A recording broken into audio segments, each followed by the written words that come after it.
খালিদ ইবনে ওয়ালিদ রাদিয়াল্লাহু তাআলা আনহু সিরিয়া অভিযানের সেনাপতি ছিলেন। তাকে ইয়ামান থেকে কিছু উপহার দেওয়া হয়েছিল, যা ছিল তার অধীন। সৈনিক ও স্থানীয়দের কাছ থেকে খলিফা ওমর রাদিয়াল্লাহু তাআলা আনহু জানতে পেরে বললেন, এসব সম্পদ যদি তোমার ব্যক্তিগত হতো তাহলে তোমাকে তা দিত না। তুমি রাষ্ট্রীয় দায়িত্বে ছিলে, কাজী এটি বাইতুল মাল।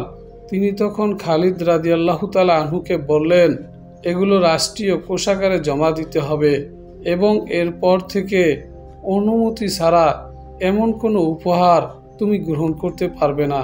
আমরা যাকে কোনো কাজে দায়িত্ব দেই, সে যদি কোনো সূচক গোপন রাখে তাহলে তা গুলল, খেয়ানত বলে গণ্য হবে। সে কিয়ামতের দিন তা বহন করে নিয়ে আসবে। মূল শিক্ষা: সরকারি দায়িত্ব পালনে উপহার গ্রহণ নিষিদ্ধ, কারণ পক্ষপাত, লোভ ও খেয়ানতের সম্ভাবনা তৈরি হয়। ইভেন একজন সাইফুল্লাহ আল্লাহর তরবারি এর মতো ব্যক্তির জন্য নয়।